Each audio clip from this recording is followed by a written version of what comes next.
The sand was everywhere.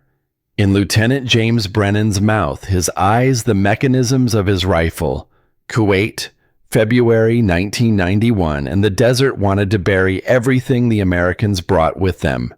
He crouched beside the compound wall, 32 years old, and already feeling ancient in the brutal heat. Behind him, Army medic Elizabeth Warren kept pace, her med kit bouncing against her hip. She was good, Brennan had noticed. Steady hands during the ambush, 2 days prior when half their unit had taken shrapnel from an RPG that landed too close. She hadn't flinched, just worked through the blood and screaming with the kind of calm that saved lives. The IED was crude by later standards, but effective. Soviet-era construction repurposed by Iraqi engineers who understood that simple often meant reliable. Brennan saw the pressure plate first, then traced the wire back to the daisy chain of artillery shells buried in the sand. Enough explosive to vaporize their entire patrol. His hands moved with practiced precision. Years of training compressed into moments of absolute focus. Cut the wrong wire. Apply pressure in the wrong sequence, and 23 soldiers would die before their families back home finished morning coffee. Warren watched from behind cover, her eyes fixed on his hands. She'd seen men die defusing devices like this, had held their hands as they bled out whispering comfort while life drained into foreign soil. Brennan's fingers found the final connection point. This was the moment. This was always the moment. The universe compressed into a single breath, a single choice, a single steady hand. The click of the disconnect sounded like salvation. Warren exhaled, probably for the first time in 3 minutes. Brennan stood wiping sweat from his face and gave the all-clear signal. The patrol moved forward, lives preserved by knowledge and nerve. 2 years later, Coronado Naval Base would host a training exercise. Lieutenant Brennan would volunteer to demonstrate advanced IED disposal techniques to a new generation of combat medics. The device would malfunction. Faulty equipment, the investigation would conclude. Tragic accident, the Navy would report. Elizabeth Warren would survive to serve another 30 years, saving countless lives with the skills she learned that day. James Brennan would die at 34, leaving behind a widow, a 3-year-old daughter with his red hair and steady hands, and a tarnished trident that would never leave his family's possession. The sand took everything eventually. But some legacies refused to stay buried.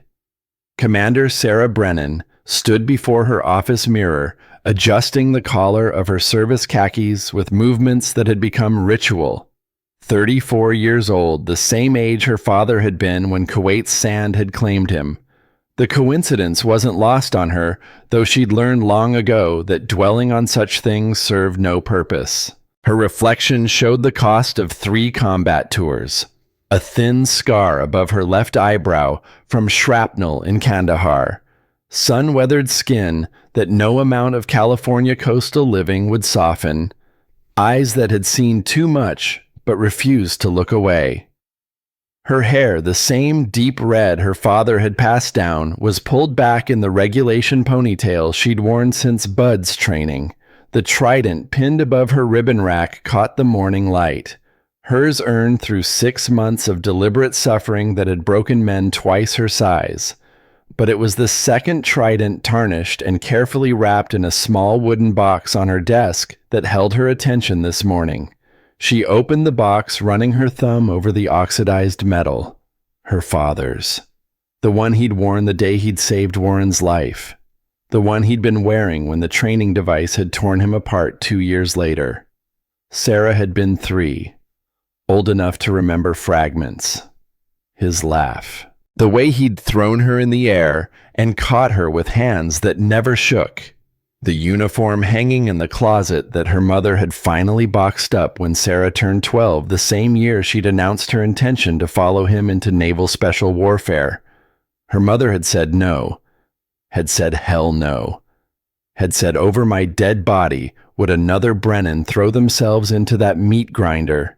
Sarah had waited 6 years, enlisted the day she turned 18, and never looked back. The trident was warm in her palm. She closed her fingers around it, feeling the sharp points press against her skin. A reminder. A promise. A burden she'd chosen to carry. Today marked her first day commanding SEAL Team 7. The team didn't know her yet, had received only the bare minimum notification that their previous CO had rotated out and Commander Brennan would take his place. She'd requested it that way. Formal introductions would come this afternoon during the mission briefing, but first she wanted to see them in their natural environment, wanted to know what she was walking into before they knew to watch their mouths around her.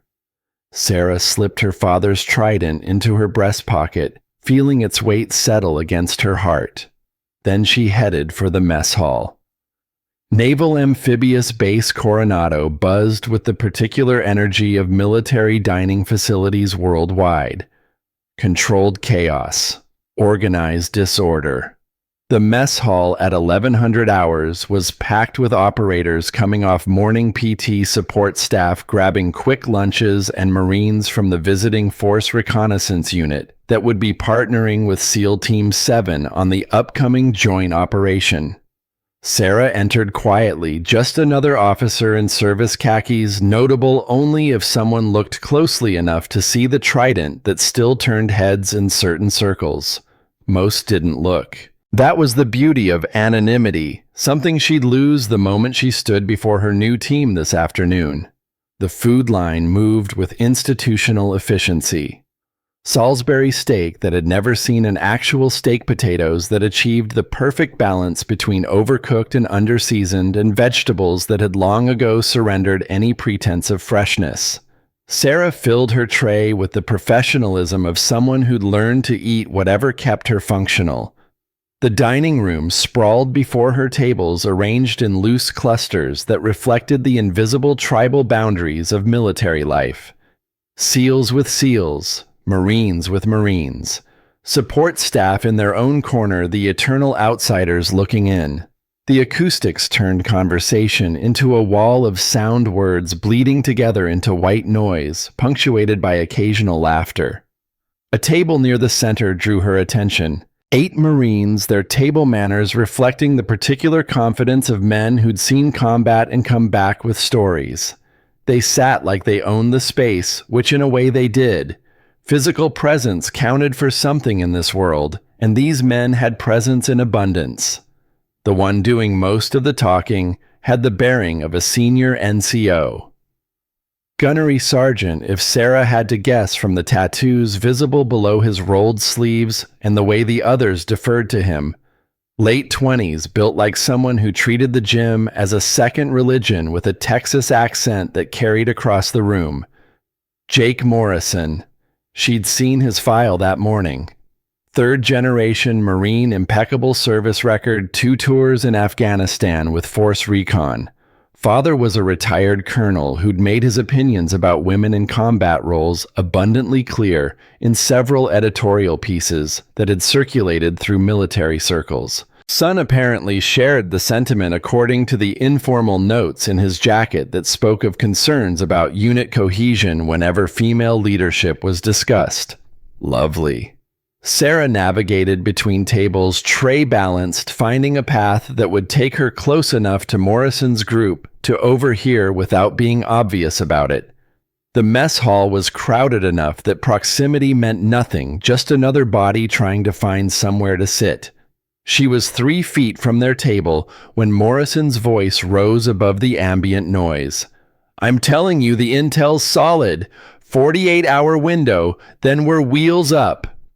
Sarah's steps slowed fractionally. Her morning briefing had covered the same timeline. Joint Operation SEAL Team 7 primary assault element with Marine Force Recon providing perimeter security and quick reaction force.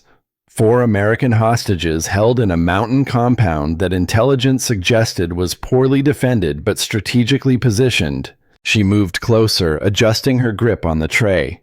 "What's the hostage situation?" one of the younger Marines asked. "4 Americans, aid workers, apparently." Morrison's tone suggested what he thought of civilians who wandered into war zones with good intentions and no tactical sense. "Been held 3 weeks. Intel says we've got 72 hours before the situation goes terminal." Sarah's jaw tightened. The briefing had mentioned the same execution timeline. What it hadn't mentioned, what she'd only learned when she'd pushed her intelligence contact for details, was the identity of one of the hostages. Dr. Elizabeth Warren, age 58, former Army combat medic, Desert Storm veteran. Current humanitarian worker with an NGO providing medical services in regions where Western medicine was scarce and trust was even scarcer.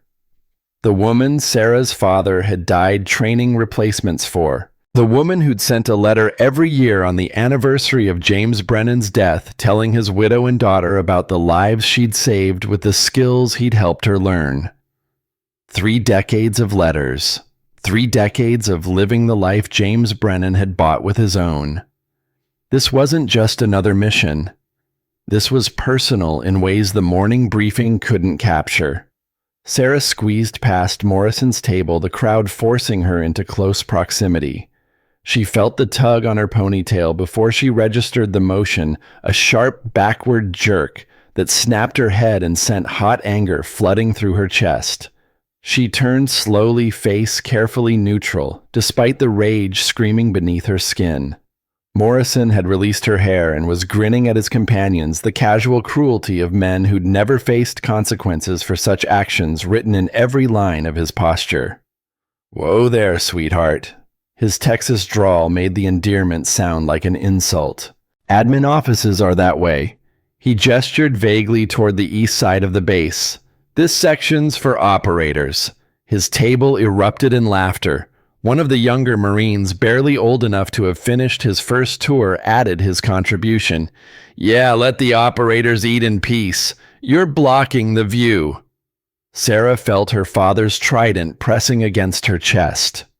Felt the weight of 3 combat tours, 6 months of Bud-S hell, and every single moment she'd had to prove herself to men who assumed incompetence until shown otherwise. She opened her mouth to respond to educate this particular specimen on exactly who she was and what she'd done, but Morrison waved her off before she could speak. "Seriously? Fuck off." He'd already turned back to his companions, dismissing her existence entirely. "We're discussing actual combat operations here. Grown-up stuff." More laughter.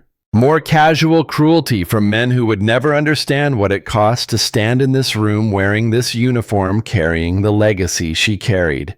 Sarah raised an eyebrow but said nothing. Years of similar encounters had taught her the value of choosing battles carefully. In 4 hours, these men would understand exactly how badly they'd miscalculated.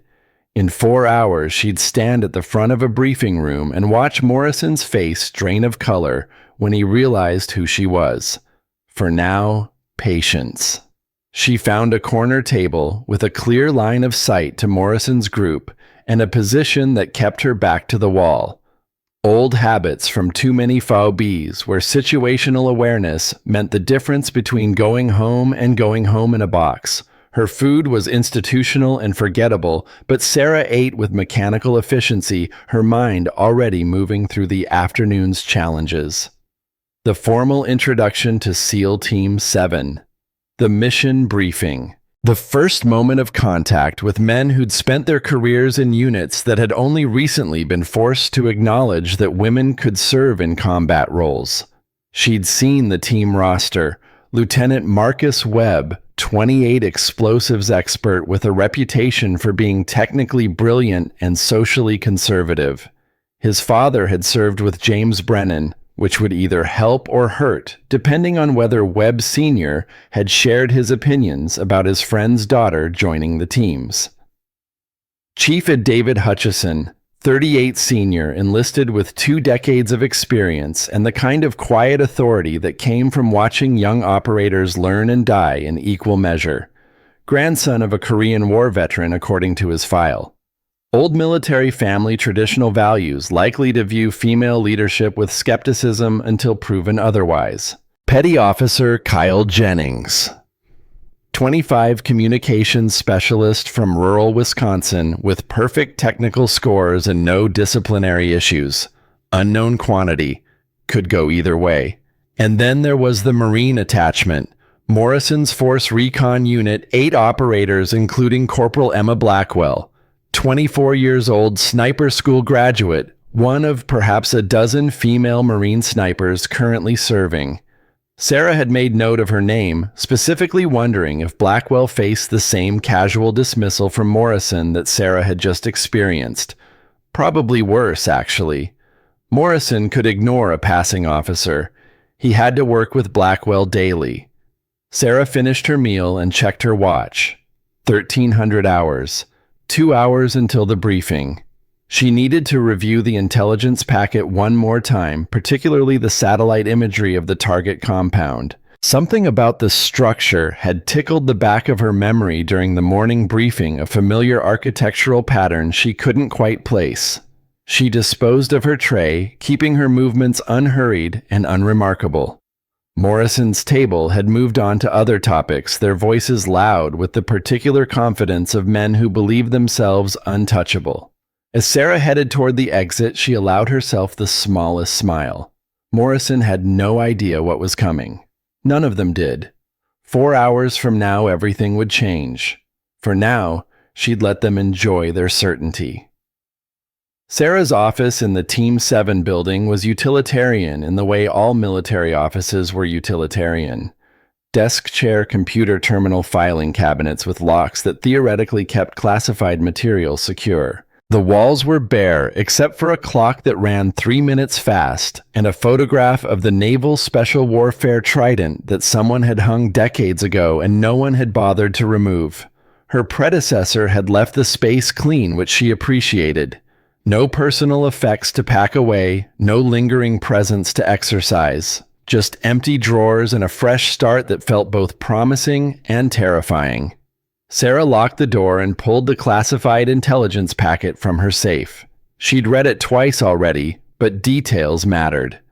Lives hung on knowing the difference between Soviet-era concrete composition and modern construction techniques. Success often came down to understanding that the intelligence community's best guesses were exactly that, guesses refined by analysis, but still fundamentally uncertain. The target compound sat in mountainous terrain along what had once been a major Soviet supply route during their ill-fated Afghanistan adventure. The structures showed the characteristic brutalist design of 1980s Soviet military construction. Thick walls, minimal windows, defensive positions integrated into the architecture itself. Sarah spread the satellite imagery across her desk, studying the compound's layout with eyes trained to see patterns. The main building dominated the center, 3 stories of reinforced concrete with firing positions on the upper levels.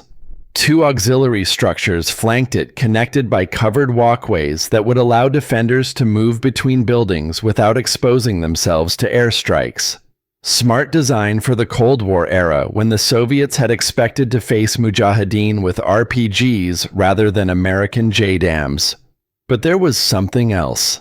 Sarah pulled a magnifying glass from her desk drawer and examined the eastern wall more closely. The construction pattern, the placement of the ventilation shafts, the way the foundation integrated with the terrain, she'd seen this before. Not in person, in photographs. Black and white images from her grandfather's papers, archived documents her mother had finally given her after Sarah had made it through BUDS and proved she wasn't going to quit this life. Theodore Brennan had served in the Pacific during World War II, a Navy frogman before they'd formalized the term. After VJ Day, he'd been recruited by the Office of Strategic Services for post-war operations in occupied Germany. His particular specialty had been infiltrating Soviet-controlled facilities, documenting their construction and defensive methodologies, gathering intelligence that would help the West understand how the Russians built their military infrastructure. Her grandfather had died when Sarah was 10, but not before spending countless hours telling her stories about his service, about the importance of understanding your enemy not just as an adversary, but as an engineer, an architect, a human being, making rational decisions within their own framework of logic. The compound in the satellite imagery matched patterns from her grandfather's documentation. Soviet field engineers had used standardized designs across multiple theaters, copying what worked and adapting only slightly for local conditions. If this compound followed the standard template, and the imagery suggested it did, then there would be features the current intelligence assessment had missed. Maintenance tunnels, specifically. The Soviets had built their facilities with the assumption that they might need to evacuate under fire or move supplies without being observed. Every major compound included underground passages connecting to egress points outside the primary defensive perimeter. Intelligence hadn't mentioned tunnels. The briefing materials included no assessment of below-ground infrastructure. Either the analysts had missed it, or the satellite imagery wasn't sophisticated enough to detect what lay beneath several feet of rock and earth. Sarah made a note in her mission planning file. Potential egress route not in current intel assessment. Requires ground confirmation, but should be considered during tactical planning. It was the kind of detail that might mean nothing. Or it might mean the difference between extraction under fire and dying in a collapsed building with no way out. She checked her watch again.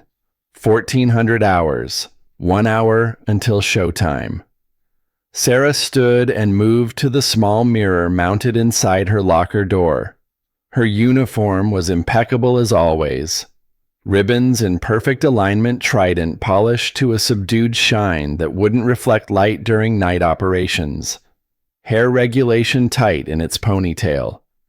She reached for her father's trident, the tarnished metal warm from spending the day against her heart. For a moment, she considered pinning it beside her own.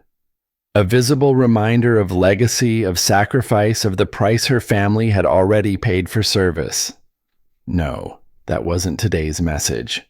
Today was about command, about establishing herself as the operator who would lead SEAL Team 7 into harm's way and bring them home alive. Her father's memory could wait for quieter moments. Sarah returned the trident to its box and locked her safe. Then she gathered her briefing materials, took one last look in the mirror, and headed for the building where her new team was already gathering. Time to meet the men who would decide whether she was their commander or just another diversity checkbox the Navy was forcing them to tolerate. The briefing room could hold 50 personnel comfortably. Today it held 23, and the tension made it feel like twice that number.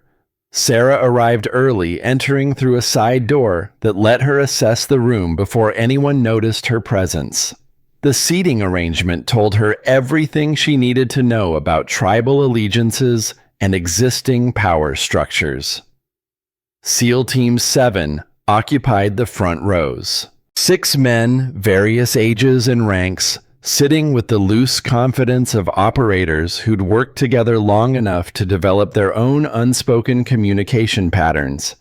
They talked quietly among themselves, voices low enough that Sarah couldn't make out specific words, but loud enough to convey that they weren't particularly concerned about whoever was about to take command. The Marines sat behind them, Morrison's Force Recon Unit, maintaining the separation between services that would need to be bridged before they deployed together.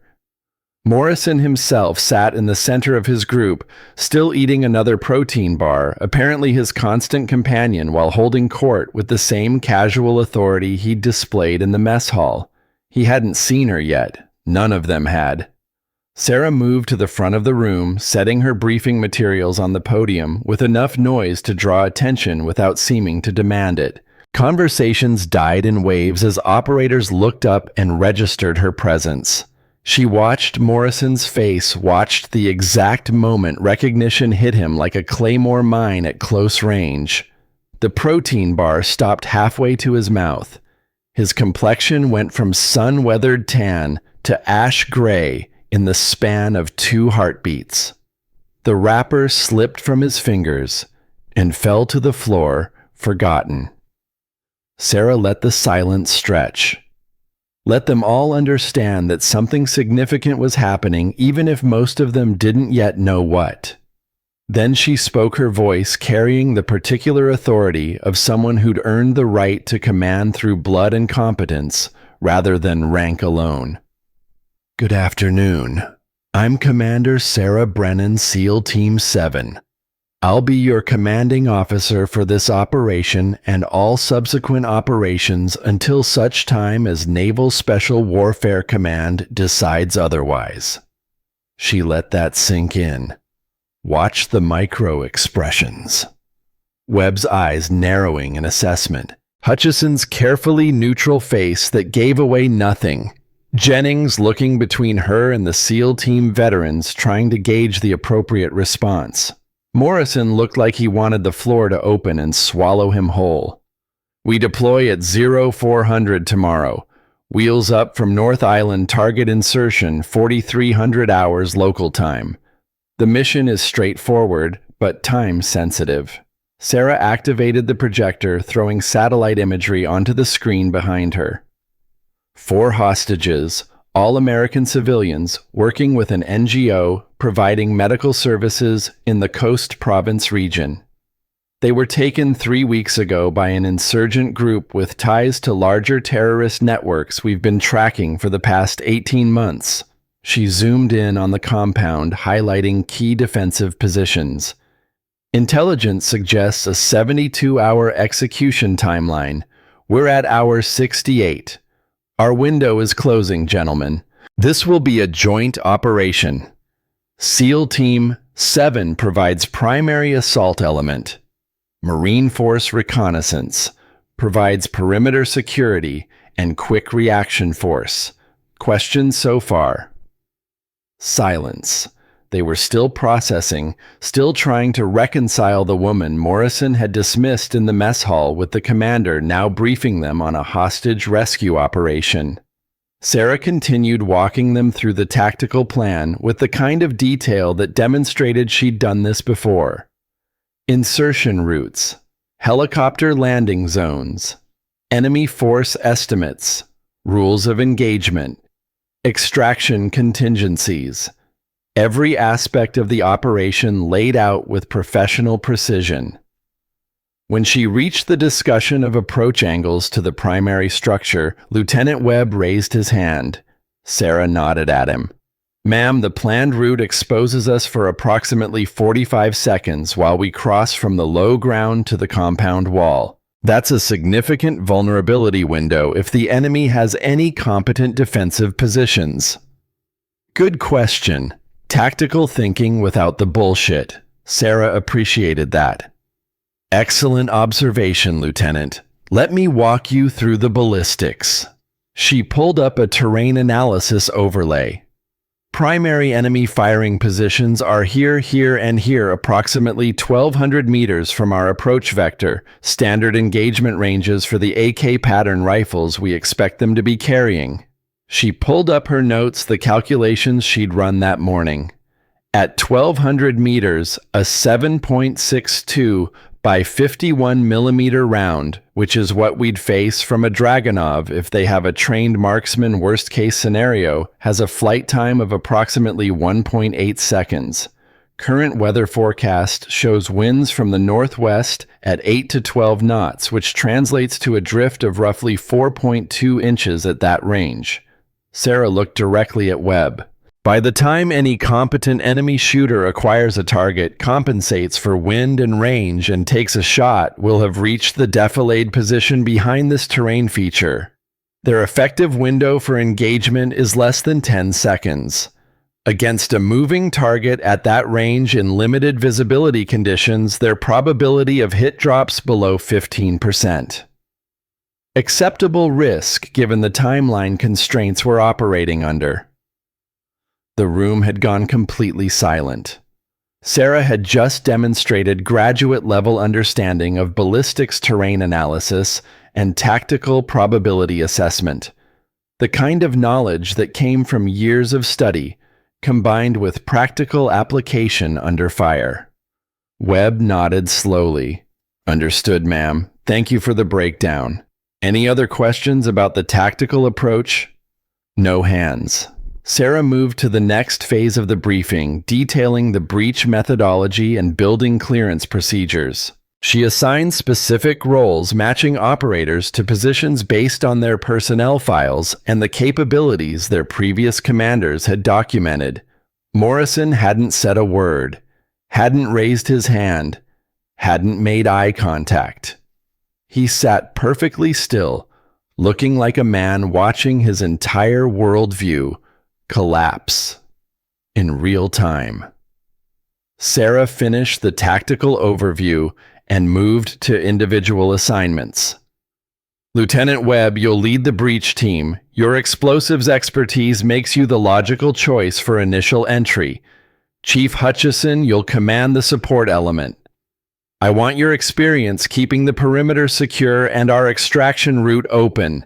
Petty Officer Jennings, communications are critical on this operation. You'll be attached to my element and responsible for maintaining contact with all teams plus the QRF. She turned her attention to the Marines. Gunnery Sergeant Morrison, your Force Recon unit will establish overwatch positions here, here, and here. She indicated points on the satellite imagery.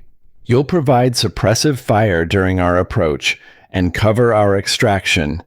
You'll also serve as the quick reaction force if the situation develops in ways we haven't anticipated. Clear. Morrison's voice came out rough, like he was forcing words through a throat that wanted to stay closed. Crystal clear, ma'am. Good. Sarah locked eyes with him, letting him see that she remembered the mess hall, remembered the hair pulling and the dismissal and the casual cruelty. Letting him understand that she was professional enough not to let it affect the mission, but not so professional that she'd forgotten. One more thing before we break for individual team briefs. Sarah pulled up the hostage photographs. 4 faces filled the screen. 3, she didn't recognize young aid workers who'd believed they could make a difference in a part of the world that ate idealists for breakfast. The 4th face she knew from 3 decades of photographs. Dr. Elizabeth Warren, 58 years old, former Army combat medic with service in Desert Storm. She's been operating in the region for 5 years, providing medical training to local healthcare workers. Intelligence suggests she was the primary target, the others were simply in the wrong place at the wrong time. Sarah kept her voice level professional, betraying nothing of the personal connection that made this mission different from every other hostage rescue she'd participated in. Dr. Warren has combat experience and medical training. If we're lucky, she's been keeping the other hostages stable and managing their physical and psychological condition. If we're not lucky, her background makes her a high-value target for propaganda purposes.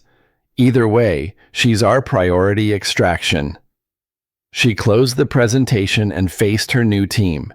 We have 16 hours until departure. Use them wisely. Check your equipment, review your assignments, get your minds right. This is a straightforward operation with a tight timeline and limited intelligence. We go in fast, we extract our people, we get out. No heroics. No unnecessary risks. Everyone comes home. Questions. Silence. Dismissed. Team leaders remain behind for individual mission packages. The room emptied, quickly, operators heading for their equipment lockers and pre-mission routines. Morrison was among the first out the door, moving with the urgency of someone who desperately needed to be anywhere else. Webb, Hutchison, and Jennings approached the podium. Sarah handed each of them classified folders containing their specific mission elements and tactical packages. Lieutenant Webb, a word about the breach charges.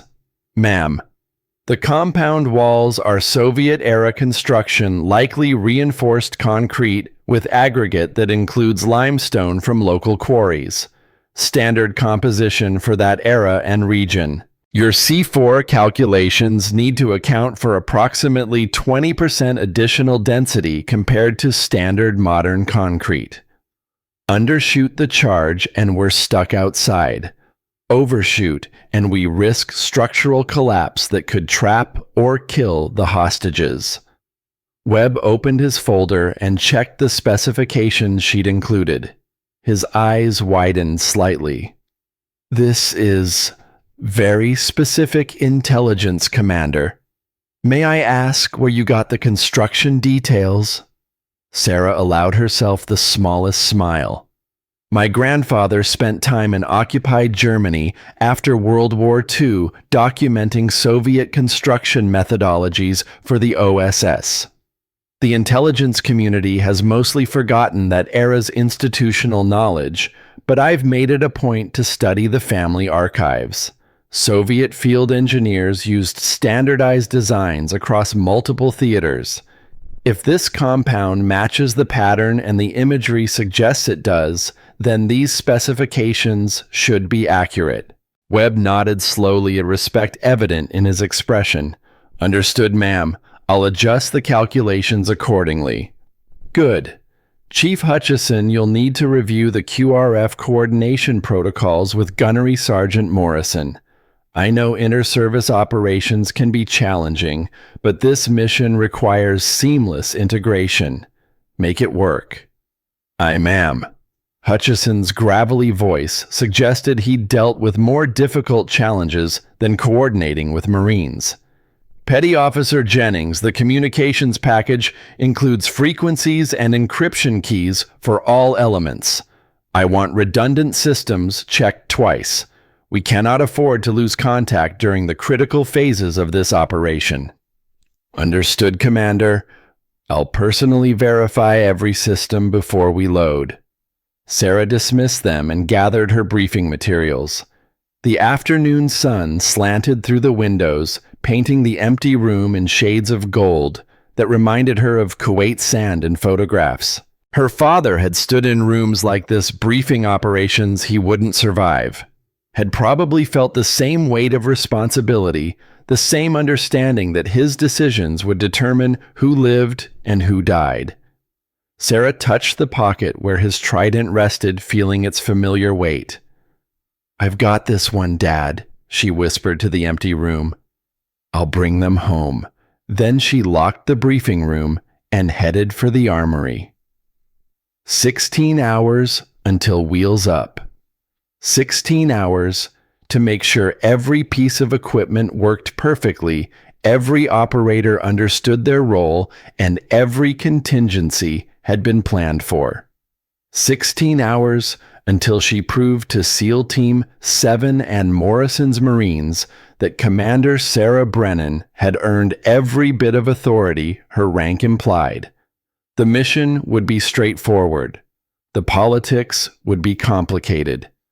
And somewhere in the mountains of Afghanistan, Dr. Elizabeth Warren was counting down the hours until either rescue or execution, unaware that the daughter of the man who'd saved her life 3 decades ago was coming to return the favor. Sarah checked her watch one final time. 15 hours, 43 minutes. Time to get to work. The weapons range at Coronado existed in a perpetual state of controlled violence. Downrange paper targets absorbed thousands of rounds daily, their centers obliterated by operators who treated marksmanship as both religion and science. The smell of gunpowder hung thick in the air, mixing with salt spray from the Pacific Ocean just beyond the berms. Sarah arrived at 0600 2 hours before the rest of Team 7 was scheduled for final weapons qualification. The range master, a weathered chief petty officer named Donald Reeves, was already there setting up target stands with movements that suggested he'd been doing this particular job since before Sarah was born. He looked up as she approached, his eyes tracking from her face to the trident on her chest and back again. His expression shifted through several calculations before settling on professional courtesy. Commander Brennan, wasn't expecting anyone this early. Wanted to get some trigger time before the formal qualifications, Chief. Hope that's not a problem. Reeves studied her for a long moment, then gestured toward the weapons lockers. Your range, ma'am. What are you shooting? M4A1, HK416, and M110. Full qualification course for all three. His eyebrows rose fractionally. Most officers qualified on their primary weapon and called it good. Running the full battery suggested either insecurity that needed constant validation or competence that demanded maintenance. Sarah suspected Reeves was trying to determine which category she fell into. I'll set the lanes, he said finally. Standard engagement distances, or do you want something specific? Standard course is fine. I'm not here to impress anyone, Chief. Just want to make sure my skills are sharp before we deploy. Reeves nodded and moved to prepare the range. Sarah retrieved her M4A1 from the armory, the weapon she'd carried through 3 combat tours and countless training exercises. The rifle was an extension of her body, at this point its weight and balance as familiar as her own hands. She loaded magazines with the methodical precision of someone who understood that ammunition was life. 30 rounds per magazine, checked twice for proper seating and spring tension. No room for malfunctions when lives depended on every trigger pull. The M4 qualification course ran through multiple engagement scenarios. Close quarters at 7 meters. Standard infantry ranges out to 300 meters. Rapid target acquisition drills. Shooting from cover.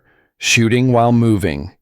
The course was designed to stress test not just marksmanship, but tactical decision-making under pressure. Sarah settled into her firing stance, the rifle stocked tight against her shoulder, her breathing slow and controlled.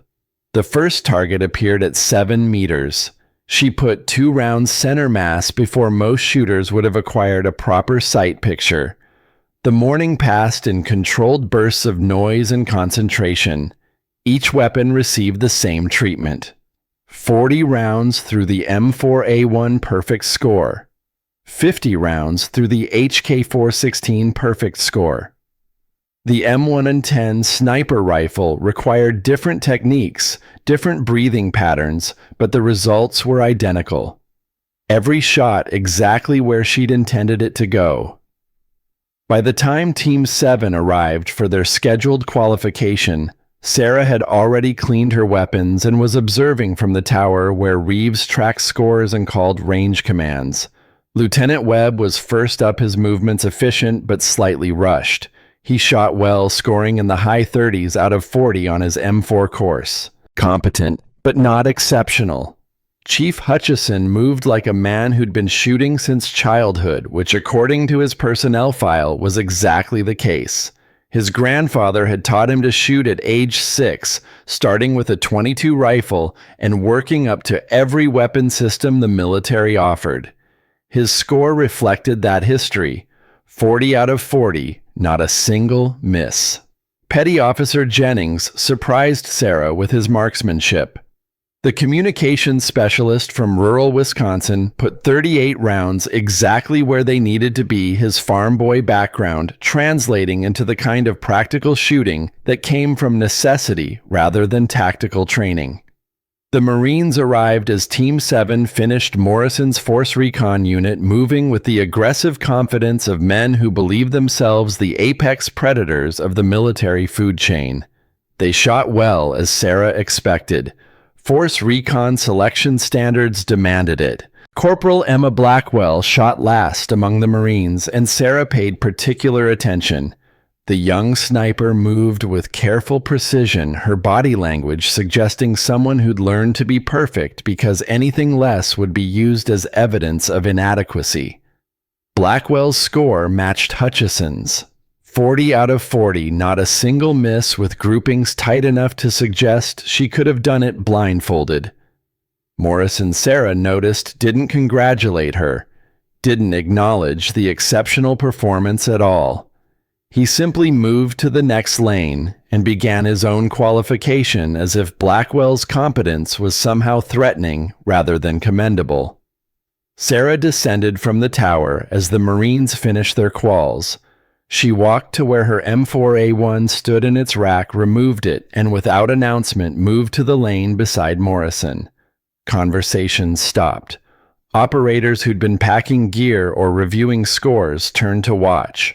Sarah loaded a fresh magazine, assumed her firing stance, and waited for Reeves to call the course hot. The targets appeared in rapid succession. Sarah engaged each one with mechanical efficiency, her movements economical and precise.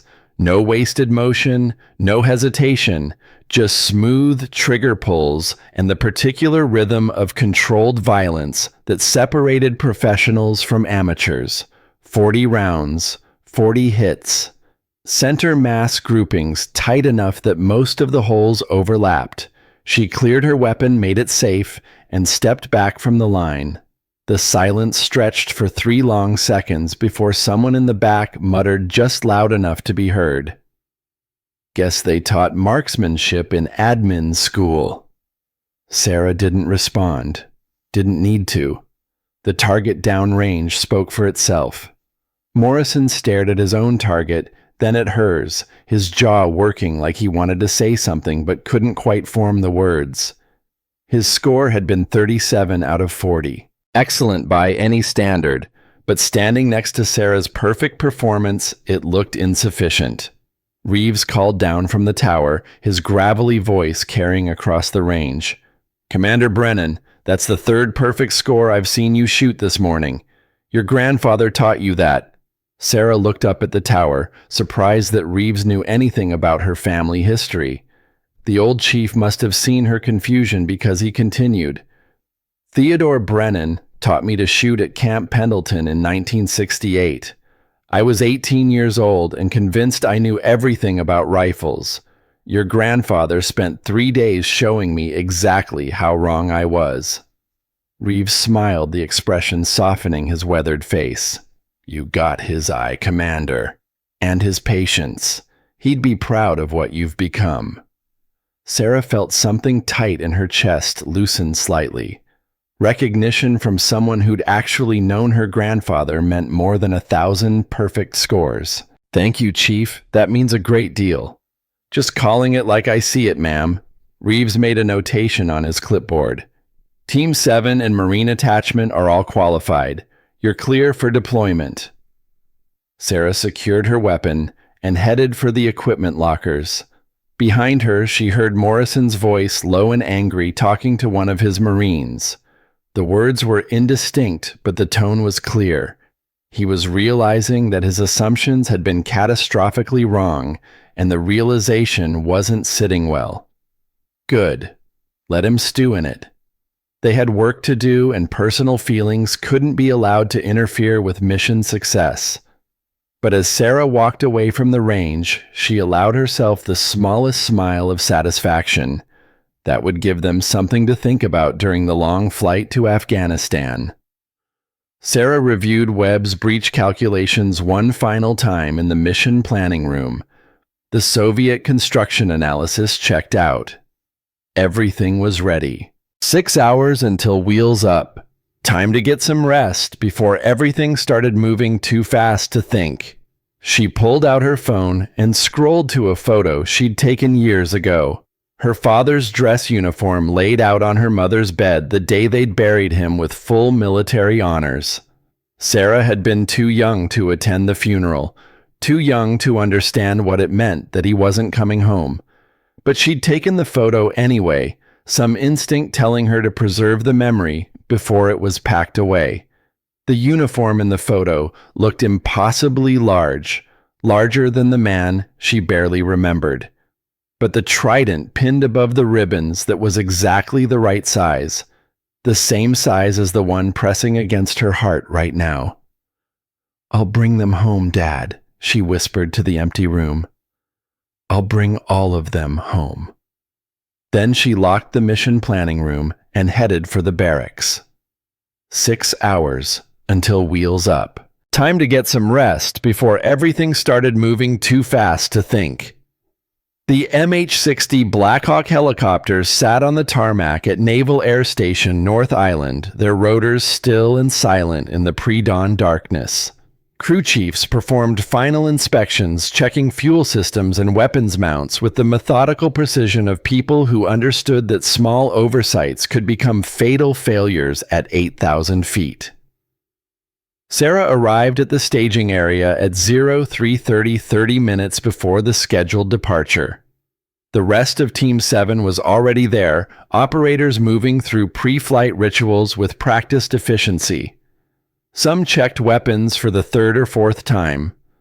Others stood quietly, headphones in, listening to whatever music helped them transition from peacetime to combat mindset. Webb approached her, his face painted with camouflage that made him look simultaneously younger and older. "All charges prepared and loaded, ma'am. Triple-check the calculations per your specifications." "Good. Remember, if the wall composition doesn't match our assessment, don't hesitate to adjust on the ground. I'd rather take extra time getting the breach right than blow through into a structural collapse." "Understood, Commander." Morrison's Marines loaded into their designated aircraft, the Force Recon Unit moving with their own particular brand of controlled aggression. Blackwell carried her M110 sniper rifle with the careful attention of someone who knew her weapon was the difference between successful overwatch and dead teammates. Morrison caught Sarah's eye across the tarmac. He didn't nod, didn't acknowledge her in any way, just held her gaze for a moment before boarding his aircraft. His expression was unreadable beneath the camouflage paint. At 0355, the flight commander gave the signal to board. Sarah climbed into her designated Black Hawk, settling into the troop seat with practiced movements. The helicopter could carry 11 passengers in addition to crew, but today it held only 8. Team 7's assault element, compact and lethal. The turbines spooled up their rising whine, cutting through the night. Sarah felt the familiar vibration through the airframe, the particular frequency that meant they were about to leave the ground. She touched her father's trident one last time, then pulled on her helmet and checked her communications. Valkyrie 6 to all elements comms check. One by one, her team responded. Webb, Hutchison, Jennings, the rest of the assault element. Then Morrison's gravelly voice from the second aircraft. Reaper 1-6 solid copy. Good. Maintain radio discipline during transit. We'll switch to tactical frequency at IP. Flight time approximately 4 hours. Refuel stop in Turkey. Get some rest while you can. The helicopters lifted into the darkness, leaving California behind. Through the open door, Sarah watched the lights of San Diego recede into pinpoints, then disappear entirely as they flew over open ocean. 4 hours to the refuel stop. Then another 6 hours to the border insertion point. Then the mission would begin, and all the planning and preparation would distill into moments of controlled violence that would determine whether 4 hostages lived or died. Jennings sat across from her, his young face serious beneath the helmet.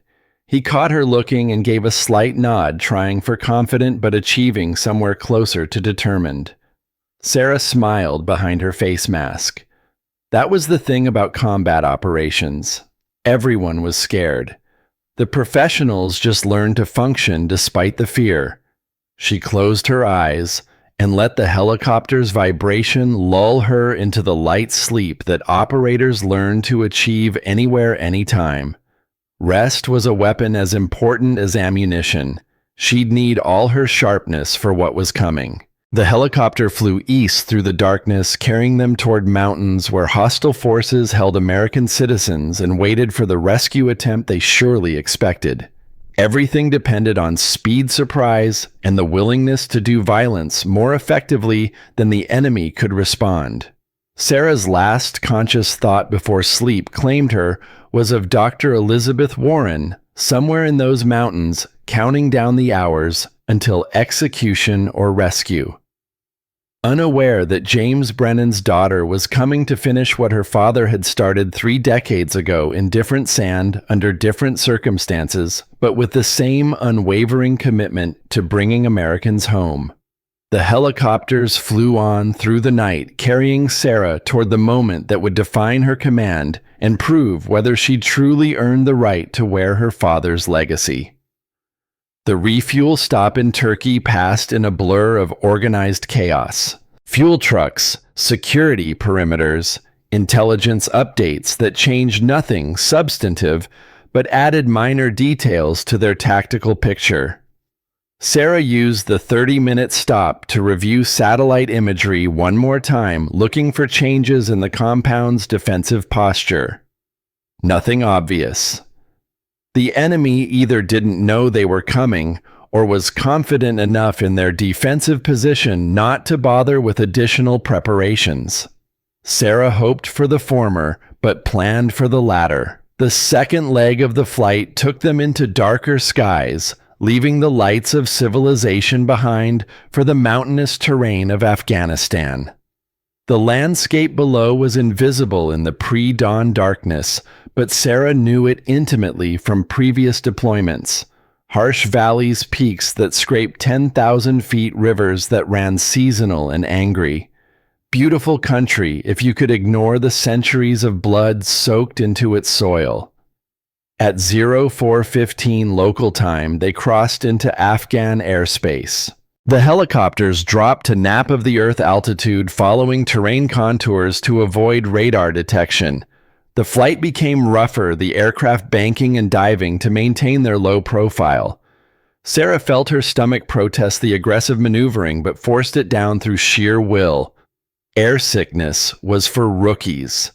She was a SEAL commander bringing her people into harm's way. No room for weakness, real or perceived. Valkyrie 6. "This is Overwatch," crackled her radio. ISR assets overhead watching their approach and the target area simultaneously. Target area shows no change from last assessment. Estimate 4 to 6 enemy personnel, visible possibly more inside structures. No heavy weapons visible. Copy Overwatch. Maintain surveillance and advise of any changes. Roger Valkyrie 6. Good hunting. Sarah switched to the team frequency. All elements IP in 2 minutes. Switch to tactical frequency and maintain noise discipline. Remember your assignments. We go in fast, extract the hostages and get out. No heroics. Everyone comes home. The acknowledgments came in terse professional bursts. Her people were ready. The helicopters banked hard following the pre-planned insertion route that would bring them to a landing zone 2 kilometers from the target. Close enough to reach on foot, quickly far enough that the sound of the helicopters wouldn't alert the enemy to their exact position. Sarah felt the familiar pre-combat clarity settling over her. Fear didn't disappear. Anyone who said they weren't afraid before combat was either lying or sociopathic. But fear became something manageable, something that sharpened focus instead of paralyzing it. 1 minute to LZ, the crew chief announced. Sarah checked her rifle one final time. M4A1 30 rounds loaded, additional magazines in her vest. Sidearm secured. Grenades, medical kit, communications equipment, everything in its place, everything ready. The helicopter flared hard, killing forward momentum as the pilots brought it to a hover 3 feet above the ground. Sarah was out before the skids touched Earth, her team following in smooth succession. Within 10 seconds, all personnel were clear, and the helicopter was lifting away, leaving them in sudden silence, broken only by the fading rotor noise. Sarah took a knee, letting her eyes adjust to the darkness while her team formed up around her. Night vision goggles turned the world into green-tinged clarity, revealing the terrain that would either help or kill them in the next hour. Morrison's Marines had landed 30 seconds behind them, spreading out to establish the perimeter security that was their primary mission. Through her no-Ds, Sarah saw Blackwell moving to a high point with her sniper rifle, setting up the Overwatch position that would provide early warning of enemy movement. Valkyrie 6 to Reaper 1-6. Perimeter secure. Reaper 1-6, affirmative. "You're clear to move." Sarah stood and signaled her team forward. They moved in tactical formation, spacing maintained automatically through countless training repetitions. The distance to the compound was 2 kilometers of broken terrain rocks and shallow wadis that provided cover but slowed movement. They covered the ground in 28 minutes faster than the conservative timeline Sarah had planned. Good. Speed was life on operations like this. At 100 meters from the compound, Sarah halted the team. Webb moved forward with his breach charges disappearing into the darkness with the ghost-like movement of a professional operator. Hutchison positioned the support element to cover multiple angles simultaneously. Jennings stayed at Sarah's shoulder, ready to relay commands to all elements. Sarah studied the compound through her Naudis, comparing what she saw to the satellite imagery she'd memorized. The structure matched expectations. 3-story main building, 2 auxiliaries, thick walls, showing the characteristic Soviet brutalism that had infected this region decades ago. But something was wrong. The defensive positions were too quiet. 6 enemy personnel should be visible, moving on patrol, or manning observation points. Instead, she saw nothing. No movement. No lights. No indication that anyone was home. Valkyrie 6 to Overwatch, do you still have heat signatures in the target area? The response took 5 seconds too long. Overwatch to Valkyrie 6, negative. Thermals show compound is cold. Say again, no heat signatures detected. Sarah's gut clenched. They'd been expected. The enemy had either moved the hostages or set a trap, or both. She keyed her radio to Webb's frequency. Hold position. Target may be compromised. Before Webb could acknowledge alarm shrieked across the compound. Lights blazed to life, destroying Sarah's night vision advantage. And gunfire erupted from positions that hadn't been there in any intelligence assessment. The mission had just gone from rescue to survival in the span of 3 heartbeats. The world exploded into chaos. Muzzle flashes erupted from positions that intelligence had sworn were abandoned structures. Tracer rounds cut green lines through the darkness, searching for American flesh. Sarah's night vision goggles turned the sudden lights into blinding white novas before she ripped them off and let them dangle. Contact front multiple positions. Webb's voice came through tight with controlled aggression. They were waiting for us. Sarah's mind processed the tactical situation in microseconds. The compound had been a trap from the beginning. The enemy knew they were coming, had positioned fighters in concealed locations, and activated the ambush at the exact moment when the assault force was most vulnerable, committed to the approach, but not yet in cover. Classic Soviet doctrine. Her grandfather would have recognized it immediately. All elements suppressive fire and fall back to rally point alpha. Sarah's voice cut through the chaos with command authority that demanded obedience.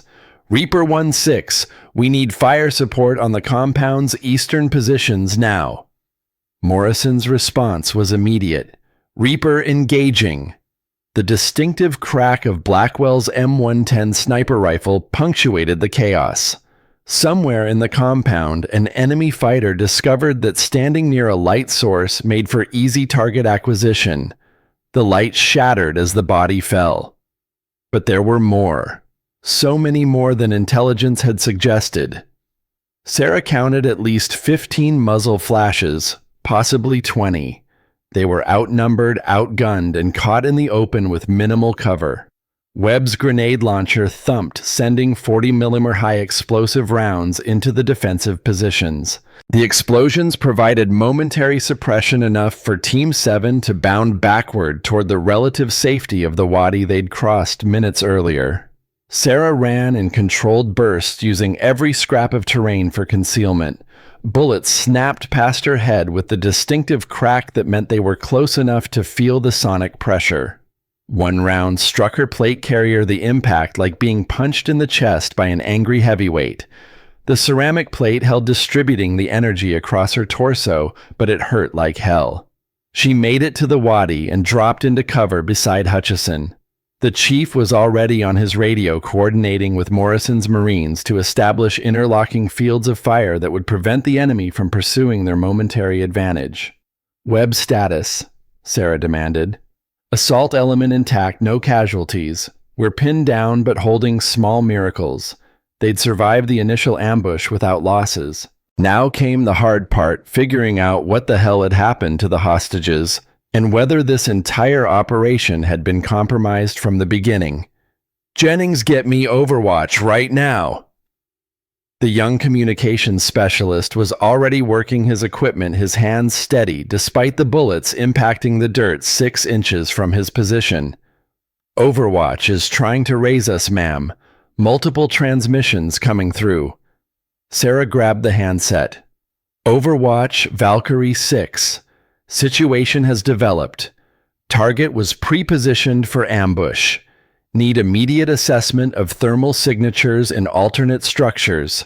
The hostages have been moved. Valkyrie 6, stand by." The ISR operator's voice carried the particular stress of someone watching Americans die in real time through thermal cameras. "Scanning adjacent structures now. Wait 1.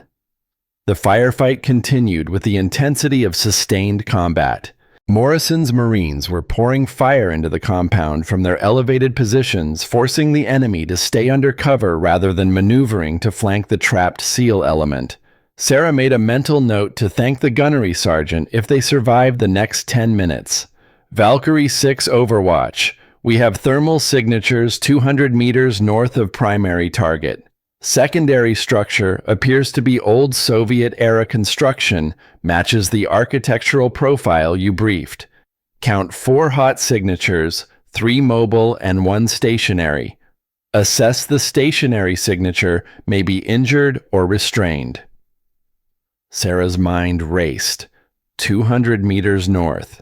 She pulled up her mental map of the area, overlaying her grandfather's OSS documentation of Soviet facility layouts.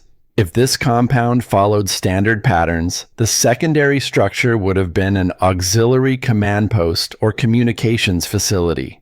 And if it followed standard patterns, it would have the same maintenance tunnel system that Soviet engineers had built into every permanent installation. "Webb Hutchison on me." Sarah scrambled backward through the wadi putting distance between herself and the enemy fire. Her team leaders joined her, both breathing hard but focused. The hostages aren't in the main compound. They're in a secondary structure 200 meters north. Intelligence missed it because it wasn't part of the primary target assessment.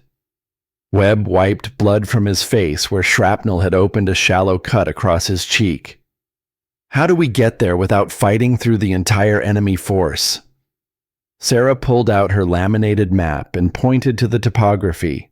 "There's a dried riverbed that runs northeast from our current position. It'll provide concealment for most of the movement. But more importantly, if that secondary structure follows Soviet construction patterns, it'll have underground maintenance tunnels. We can approach from below ground, bypass their defenses entirely." Hutchison studied the map with the practiced eye of someone who'd spent 20 years reading terrain. "Big if, Commander. What if the tunnel system doesn't exist or has collapsed?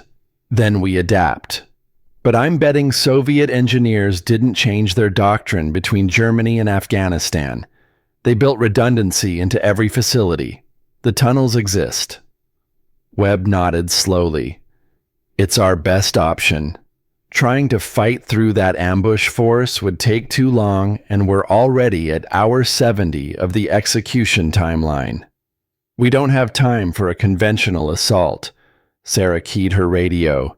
"Reaper 16 Valkyrie 6. I need your Marines to keep the enemy fixed on the primary compound. Make them think we're preparing for a second assault attempt. Can you sustain that for 30 mics? Morrison's response carried the strain of someone under heavy fire. Affirmative, Valkyrie 6. We'll keep them busy. But 30 minutes is pushing it. We're expending ammunition faster than I'd like. Understood. Use fire discipline but maintain pressure. We're moving to the alternate location. We'll advise when we have the hostages. Roger. Reaper out. Sarah turned to her team. We move in 5 mics. Webb, you're on point with breach charges ready. Hutchison, bring the support element and cover our 6. Jennings stays with me for communications. Questions? No one spoke. They were professionals. They understood that sometimes missions deviated so far from the plan that the plan became irrelevant. What mattered was adapting faster than the enemy could respond. Sarah led her reduced team northeast through the wadi, using the terrain to mask their movement from the enemy positions still engaged with Morrison's Marines. The sound of sustained firefight provided audio cover for their movement. Every bullet the enemy fired at Morrison was a bullet not fired at her team. The riverbed twisted through broken terrain, sometimes offering perfect concealment and sometimes forcing them to low crawl across exposed sections while rounds impacted nearby. Sarah's shoulders burned from the weight of her equipment. Her knees protested the rough stone, but she kept moving.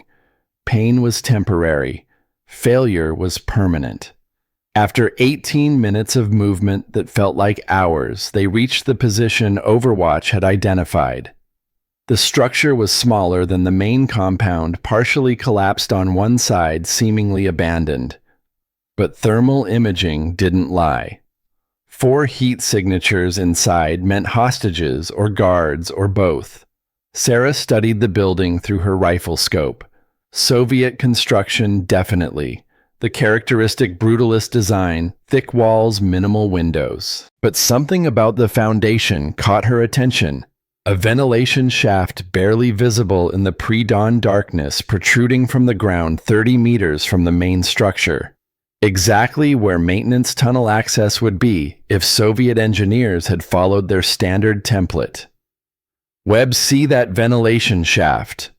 The lieutenant tracked where she was pointing. Affirmative. You think that's tunnel access? Only one way to find out. Take Petty Officer Reynolds and check it. If it leads underground, that's our entry point. If not, we go to Plan B. What's Plan B, ma'am? I'm working on it. Move. Webb and Reynolds disappeared into the darkness, approaching the ventilation shaft with weapons ready.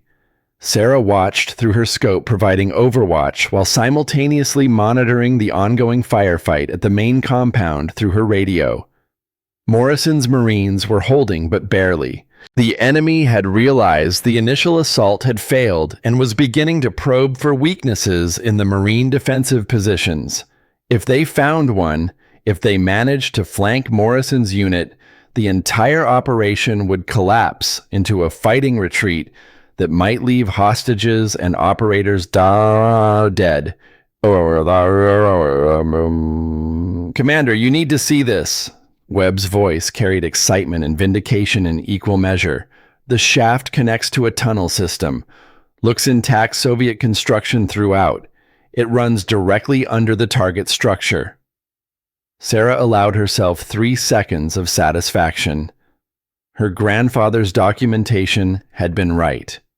Decades-old intelligence preserved in family archives that the modern intelligence community had forgotten had just provided the tactical advantage that might save 4 lives. Outstanding. Webb, take the breach team and prepare charges for underground entry. I want us coming up through their floor before they realize we're there.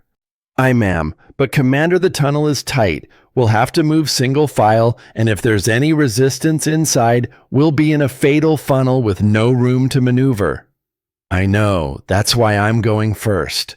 You follow with charges ready. If we encounter obstacles, we breach through them. No stopping, no hesitation. We're committed now. Sarah moved to the ventilation shaft, her heart rate elevated but controlled. This was the moment. Everything came down to whether Soviet engineers had maintained consistent design patterns across 4,000 miles and 4 decades. The shaft dropped 6 feet to a concrete floor.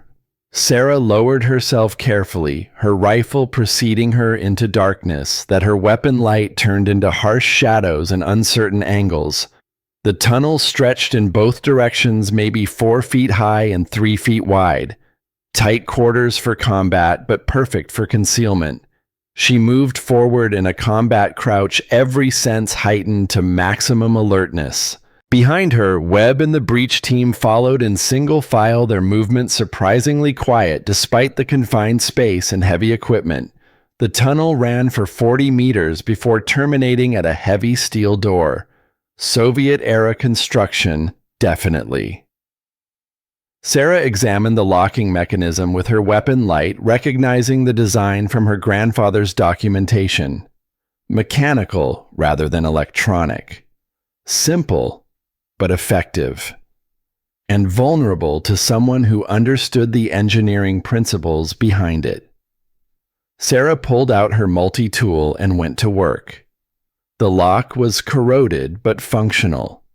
She worked each component methodically, feeling for the resistance points that would indicate proper alignment. Her hands were steady despite the adrenaline flooding her system. 3 minutes later, the lock clicked open. Sarah eased the door inward, revealing a dark room that smelled of concrete dust and human fear. Her weapon light swept the space, identifying threat angles and potential dangers. Empty. A storage room abandoned except for rusted equipment and debris, but she could hear voices above her. Muffled conversation in Pashto, the words indistinct, but the tone clear. Guards. At least 2, possibly more. And somewhere in this structure, 4 Americans waited for rescue or execution. Webb moved up beside her, his face grim in the weapon light. That's the floor above us. If they're following typical Soviet design, there should be access stairs at the far end of this level. Sarah nodded and moved forward, her team flowing behind her, like water finding the path of least resistance. They cleared the storage level room by room, finding nothing but abandonment and decay. The stairs were where Webb predicted a concrete spiral leading upward into darkness. This was it. The moment where planning met reality and showed whether she'd truly earned command or had just been lucky so far. Sarah began climbing, each step measured and deliberate. The stairs were concrete, which meant noise discipline was critical. One careless footfall would alert the guards above and turn this rescue into a hostage execution. At the top of the stairs, another door. This one wasn't locked. Sarah could hear voices clearly now, close enough that she could distinguish individual speakers. 2 men talking in low tones about American politics and why the prisoners were valuable for propaganda purposes. She held up a fist, halting the team, then pointed to Webb and made a series of hand signals. Breach on my mark. Flashbang first. I'll take left, you take right. Webb nodded and moved into position. Sarah counted down from 3 on her fingers. 3, 2, 1. The door exploded inward. Webb's flashbang detonated with a disorienting blast that turned the room into temporary chaos. Sarah was through the door before the light had faded, her rifle up and tracking for targets. 2 guards, exactly as she'd predicted, both temporarily blinded and disoriented by the flashbang, both reaching for weapons they'd never get to raise. Sarah's first shot took the left guard center mass. Her second shot followed so quickly it sounded like one long pull. The guard dropped without firing a shot. Webb's target fell half a second later, similar placement, similar efficiency. The room cleared in under 3 seconds. Professional violence executed with the precision of years of training. And there in the corner of the room, 4 Americans huddled together in conditions that made Sarah's blood boil. 3 were young late 20s or early 30s aid workers who'd believed they could make a difference in a war zone that didn't want their help.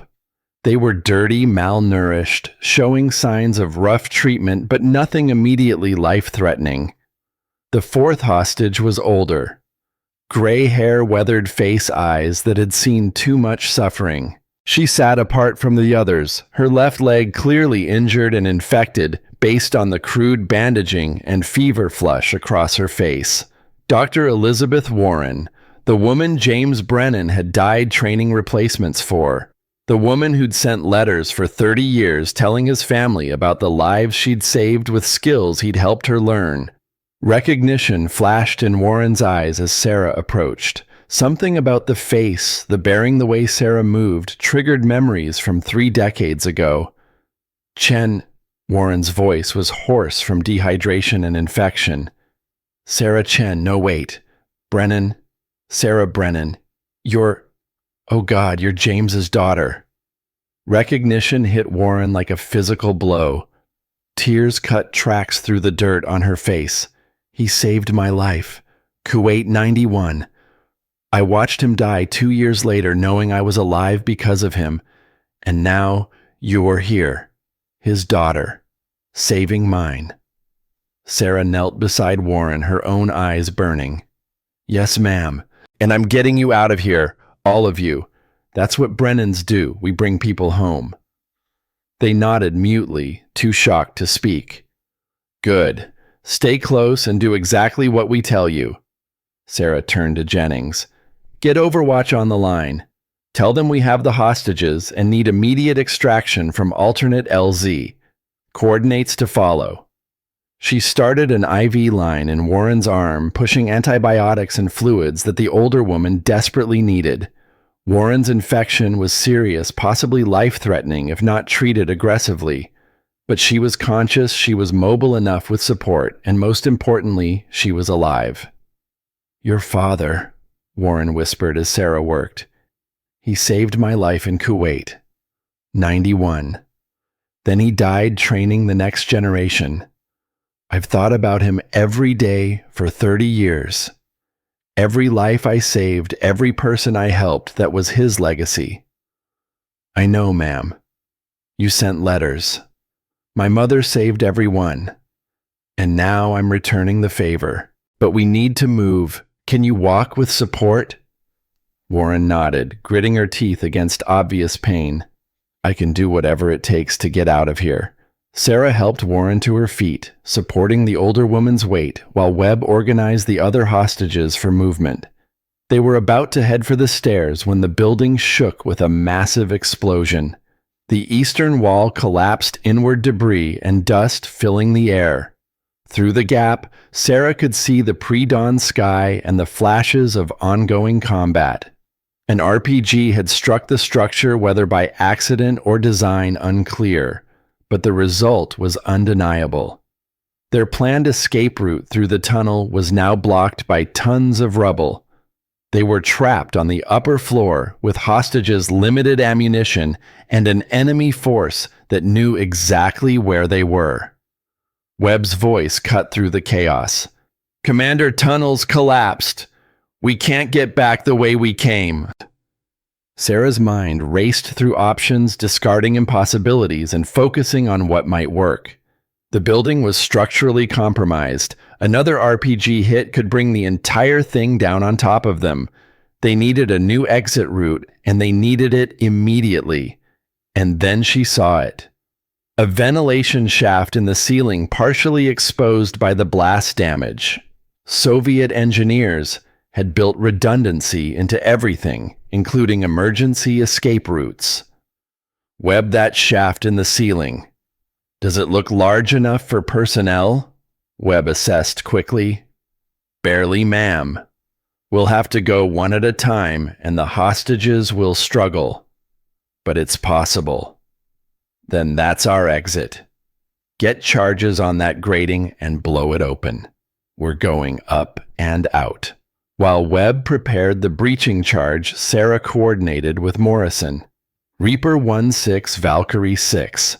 We have the hostages, but our egress route is compromised. We're going to emerge on the roof of the secondary structure.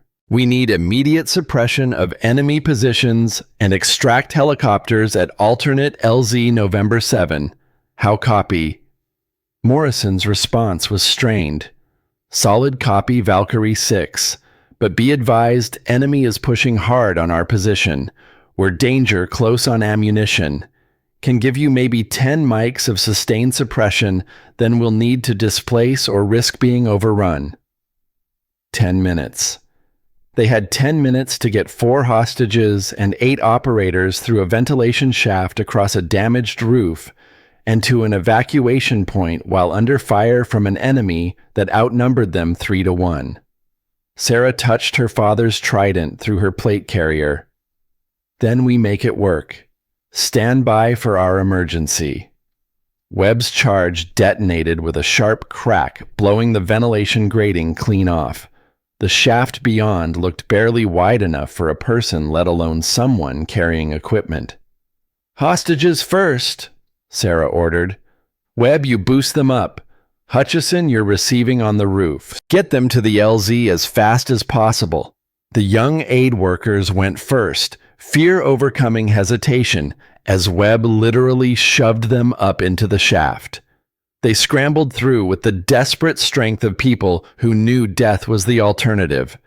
Warren went last among the hostages, her injured leg making the climb agonizing. Sarah supported from below while Webb pushed, basically forcing the older woman up into darkness. Warren's pained grunts echoed down the shaft, but she kept moving. Then the SEAL element began their climb. One by one, operators squeezed through the impossibly tight space, dragging equipment that threatened to catch on every projection and edge. Sarah went last, as commanders should. She was about to enter the shaft when gunfire erupted inside the room. The door they'd breached minutes earlier exploded inward as enemy fighters realized where the Americans had gone. Sarah spun her rifle up and firing in one smooth motion. 3-round bursts, center mass, professional violence that dropped 2 fighters before they could return fire effectively. But there were more behind them. So many more. She emptied her magazine, dropped it, and slammed home a fresh one in a reload that took less than 2 seconds. Fired again, taking down another fighter who'd tried to flank through the dust and debris. But they were coming faster than she could shoot them. In seconds, they'd be inside the room, and she'd be trapped at the base of the shaft with no cover and no room to maneuver. "Commander, move!" Webb's voice from above, urgent and commanding. Sarah fired one last burst and dove for the shaft. Her hands found purchase on the metal edges, and she pulled herself up with desperate strength. Bullets sparked off the metal around her, one round grazing her thigh with white-hot pain that she forced herself to ignore. She climbed through darkness that seemed to last forever, her shoulders scraping against metal, her gear catching on every protrusion. Below her, the gunfire continued as enemy fighters poured into the room she'd just evacuated. Sarah emerged onto the roof to find her team already moving toward the LZ, half-carrying Warren and the other hostages. The pre-dawn sky was lightening to gray, which meant they were losing the advantage of darkness. "Move, move, move," Sarah urged, forcing her injured leg to keep pace. The wound wasn't serious, a graze that hurt like hell, but hadn't hit anything critical. She'd survive if they could get to the extraction point before the enemy reorganized. The roof was damaged, unstable, with gaps that threatened to drop anyone who stepped wrong. Sarah navigated the obstacle course while returning fire at enemy positions that were starting to track their movement. Bullets chipped concrete and sparked off metal all around them. They reached the edge of the roof, and Sarah saw their next problem. 10 feet down to ground level, which might as well have been 100 for injured hostages and operators carrying heavy equipment. "Rope," Sarah shouted. "We need rope for the hostages." Hutchison was already on it, securing a line to a structural support that looked questionable but was their only option. The hostages descended one by one, their movements painful and slow but ultimately successful. Warren went last, her infected leg making the descent a nightmare of pain and determination. Sarah watched the older woman force herself down the rope, remembering the stories her grandfather had told about combat medics in the Pacific. The toughness required to survive in that world. Warren had that toughness. 30 years of humanitarian work in war zones hadn't softened her, had just refined the steel into something harder. Sarah was about to follow when a bullet struck her shoulder, the impact spinning her sideways. Her plate carrier took most of the energy, but the round had hit the edge where ceramic met soft armor. Pain exploded across her shoulder and upper chest. She felt blood running down inside her uniform. She looked up and saw the source. An enemy sniper positioned on higher ground with a clear line of sight to the LZ. As she watched, the sniper adjusted his aim toward the hostages who were now completely exposed on the ground below. Sarah made the calculation instantly. If that sniper got clean shots, Warren and the younger hostages would die before reaching cover. The only way to stop that outcome was to draw his attention elsewhere, to make herself the more attractive target. Webb. Sarah keyed her radio, her voice tight with pain. You're in command. Get those hostages to the extract point. That's an order. Commander, what? Sarah was already moving, sprinting across the damaged roof, away from the LZ, away from her team, toward the enemy position, making herself impossible to ignore. The sniper took the bait. His fire shifted from the hostages to Sarah, rounds impacting around her as she dove behind a concrete barrier that had once been part of the roof's defensive architecture.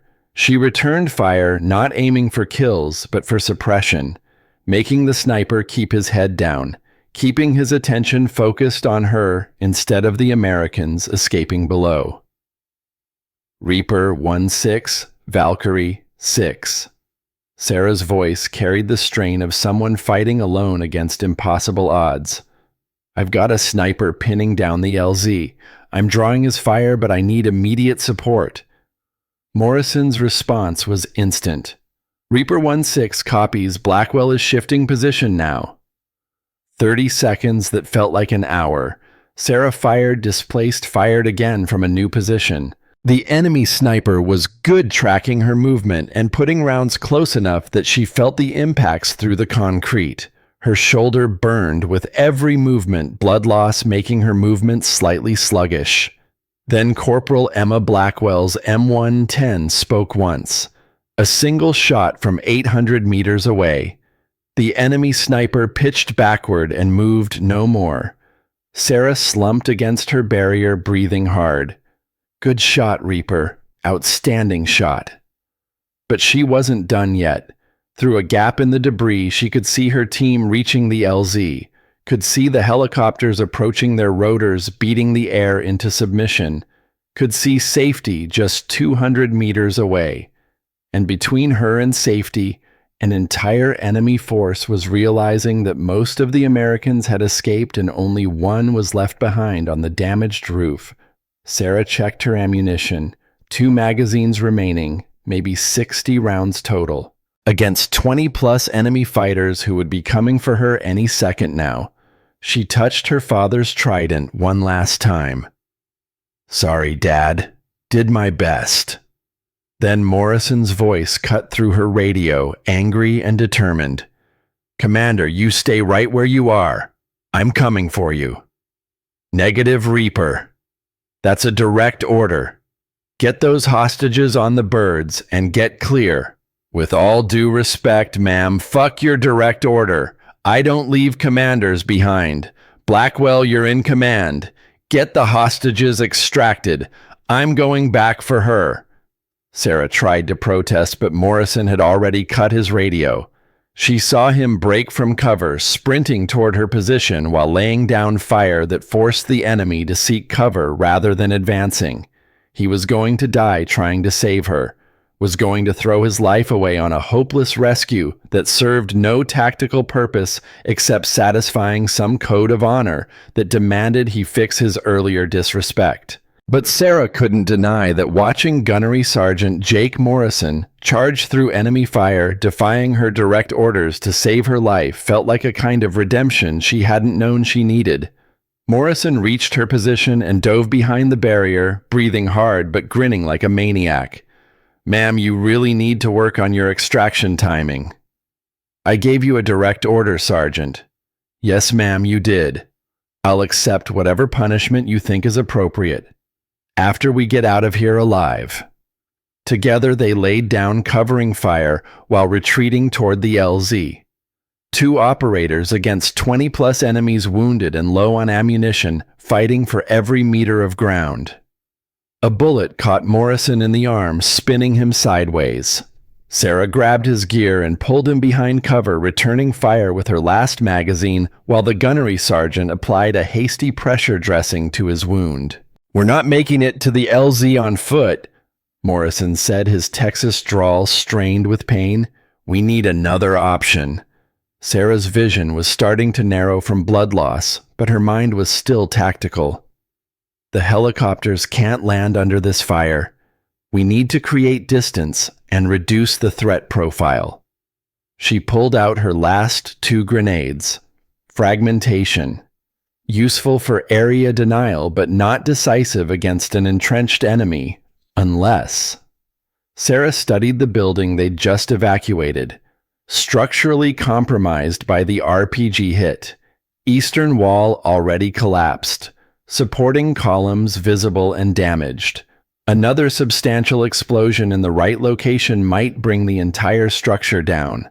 And between them and the building was a 20-meter gap filled with enemy fighters. "Sergeant, how's your throwing arm?" Morrison followed her gaze and understood immediately. "You want to collapse that building on the enemy. It'll buy us time to reach the LZ. Maybe enough time for the birds to land and extract us." "That's insane, ma'am." "You have a better idea." Morrison checked his own grenade supply. 1 frag, 1 smoke. We'd need to get within throwing range, through at least 10 hostiles, while wounded, in broad daylight. "So we make a run for it. Use the smoke for concealment. You throw first, I throw second. We collapse that building and run like hell for the extract point while the enemy is dealing with tons of falling concrete." Morrison laughed, a sound that carried equal parts respect and disbelief. "You're absolutely crazy, Commander. Your father must have been a hell of an operator." "He was. Now let's finish this so I can court-martial you properly for disobeying orders." They moved together, Morrison popping smoke while Sarah provided covering fire. The white phosphorus created a wall of concealment that lasted maybe 30 seconds. They used every one of those seconds sprinting through enemy positions while bullets searched for them in the smoke. Morrison threw his grenade first, the frag arcing perfectly through the damaged wall into the building's interior. Sarah's grenade followed 2 seconds later, aimed at a supporting column that looked ready to collapse. Both grenades detonated within a second of each other. The building groaned, a sound like the earth itself protesting. Then physics took over, and 3 stories of Soviet concrete decided that gravity was an excellent idea after all. The collapse created a massive dust cloud, and enough chaos to make the enemy fighters forget about 2 wounded Americans sprinting for the LZ. Sarah and Morrison ran with the desperate energy of people who knew this was their last chance. The helicopters had landed rotors, still turning crew chiefs, waving them forward with urgent gestures. Sarah saw her team, saw the hostages already aboard, saw safety just 50 meters away. They made it to 30 meters when Morrison stumbled, his wounded arm finally giving out. Sarah caught him before he could fall, supporting his weight while they covered the last distance together. Hands reached out from the helicopter, pulling them aboard. The aircraft lifted immediately, not waiting for anything approaching a normal departure sequence. just up and away, trading altitude for distance from the enemy below. Sarah collapsed onto the floor of the helicopter, her shoulder and leg screaming protest. A medic was already working on her, cutting away gear to access the wounds. Across from her, Morrison was receiving similar treatment, his face pale but determined. Dr. Warren, despite her own injuries and exhaustion, had crawled over to supervise the medical treatment. Pressure on that shoulder wound. She's losing blood faster than I'd like. Start an IV wide open. And someone check her for additional injuries. Sarah tried to speak, but Warren shushed her. You just saved my life, Commander. Saved all our lives. Now let me do what your father taught me to do. Save yours. The helicopter climbed higher, leaving the mountains and the enemy and the collapsed building behind. Through the open door, Sarah could see the dawn breaking across the Afghan landscape, painting the brutal terrain in shades of gold and red. She'd brought them home. All of them. 4 hostages, and every operator who'd deployed on this mission. Her first command operation, and she'd accomplished the impossible through tactical adaptation, institutional knowledge that the intelligence community had forgotten, and a willingness to sacrifice herself for her people. Sarah looked at Morrison, who was watching her with an expression she couldn't quite read. Respect, maybe. Understanding, definitely. The realization that everything he'd assumed about female commanders had been proven catastrophically wrong. That was a direct order violation, Sergeant, she managed to say, her voice weak but carrying command authority. Morrison smiled through his pain. Yes, ma'am, and I'd do it again. Couldn't leave my CO behind. We'll discuss your punishment later. Looking forward to it, Commander. Warren finished her initial assessment and sat back satisfied that Sarah would survive. You're just like your father, the older woman said quietly. Same tactical brilliance, same willingness to put yourself between your people and danger. He'd be so proud of what you've become. Sarah closed her eyes, feeling the helicopter's vibration through her damaged body. Her father's trident pressed against her chest, warm from her blood and the exertion of combat. They'd made it. Against impossible odds, against enemy ambush, against structural collapse and sniper fire and her own wounds, they'd brought everyone home alive. The mission was a success, but more than that, she'd proven something to herself and to the men who doubted her. Command wasn't about rank or gender or politics. It was about competence under fire, tactical adaptation when plans failed, and the willingness to lead from the front when leadership demanded sacrifice. She'd earned her place, finally and completely. Not because anyone had given it to her, but because she'd taken it through blood and decision-making in the worst possible circumstances. Sarah let herself drift toward unconsciousness, trusting that her team would get her home, that Warren would keep her alive, that somehow, despite everything, this impossible day had ended with the only outcome that mattered. Everyone comes home. 3 days later, Sarah entered the Coronado mess hall on unsteady legs, her arm in a regulation sling, and a pronounced limp that would fade with physical therapy. The shoulder wound had required surgery to remove bone fragments and repair damaged tissue. The leg graze had been stitched and bandaged. Both hurt like hell, but neither was career-ending. She'd survived. They all had. Dr. Warren was in the base hospital receiving treatment for her infection, expected to make a full recovery. The 3 younger hostages had been debriefed and released to their families. Morrison was walking around with his arm bandaged, but refusing light duty, claiming he'd been shot worse during training accidents. The mess hall went silent when Sarah entered. Not the hostile silence of her first day, but something different. Something that felt like acknowledgement. Then, as she watched, every SEAL and Marine in the room stood, not at attention, not formally, but rising from their seats in a gesture of respect that needed no words. Sarah felt her throat tighten. She nodded once, acknowledging the gesture, then moved to collect her food. The conversations resumed, but at a lower volume. People watched her move through the room, but not with skepticism, with the kind of attention that came from having witnessed competence under fire. She found an empty table and was about to sit when Morrison approached, moving with careful precision around his wounded arm. "Commander Brennan, permission to join you, ma'am." Sarah gestured to the seat across from her. "Granted, Sergeant." Morrison sat, his usual confidence tempered by something that looked like humility. He arranged his food carefully before speaking. "Ma'am, I owe you an apology. Not just for pulling your hair in this mess hall 3 days ago, for every assumption I made before I knew who you were, before I saw what you could do. You made up for it when it mattered, Sergeant." "No, ma'am, that doesn't erase what I did, what I said." Morrison met her eyes directly. "My father taught me a lot of things right about being a Marine, but he taught me some things wrong about women in combat roles, about female leadership, about whether someone like you belonged in command." He pulled out his wallet and extracted $500 bills, placing them on the table between them. "This was my bet. Against you, lasting through the first firefight. I was so convinced I was right that I put real money on it." Morrison pushed the bills toward Sarah. "I want to donate this to a Women Veterans Scholarship Fund, if you'll help me do that.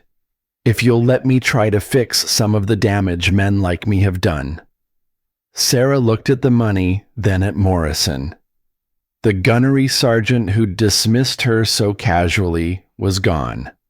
In his place was someone who'd seen the truth and was trying to become better because of it. "I'll match it," she said quietly. 500 from me, 500 from you. $1,000 toward helping the next generation of female operators get the training and opportunities they deserve." Morrison nodded, relief evident in his expression. "Thank you, ma'am, and thank you for not leaving me behind when you had every right to, when I'd earned being left behind through my own stupidity." "I don't leave people behind, Sergeant. That's not how I was trained. That's not the legacy my father left me. Your father would be damn proud of what you did out there, of who you've become." They ate in companionable silence for several minutes before Morrison spoke again. "Permission to speak freely, ma'am." "Always, Sergeant." "I requested a transfer. Want to serve under your permanent command if SEAL Team 7 will have a Marine attachment. Figure I've got a lot to learn about real leadership, and you're the best teacher I'm likely to find." Sarah studied Morrison, seeing the sincerity behind the request. The man who'd pulled her hair and told her to fuck off was genuinely asking to serve under her command, to learn from someone he'd dismissed as incompetent based on nothing but gender. "I'll consider it, Sergeant, pending review of your conduct during the mission and completion of your medical recovery. If you're serious about this, I'll need you to understand that serving under my command means accepting that competence has no gender, that the best operator wins regardless of what's between their legs." "I understand, ma'am, and I accept those terms completely." Sarah extended her hand. Morrison shook it, his grip firm but careful of her injuries. As Morrison returned to his table, Sarah noticed Corporal Blackwell watching from across the room. The young Marine sniper gave Sarah a subtle nod, a gesture of solidarity from one female operator to another.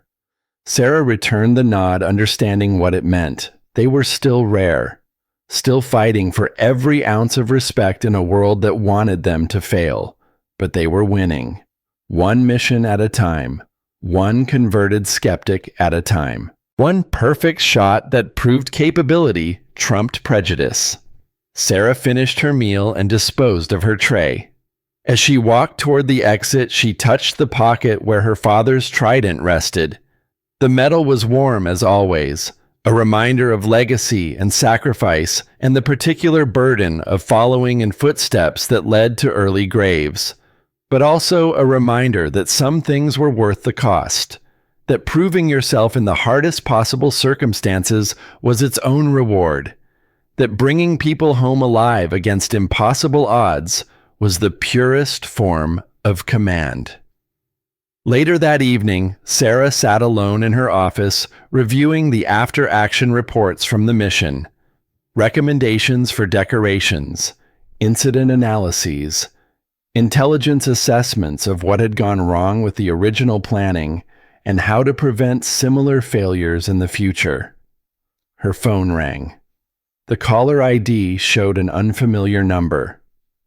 Commander Brennan. Sarah, it's Elizabeth Warren. They're letting me make phone calls from the hospital.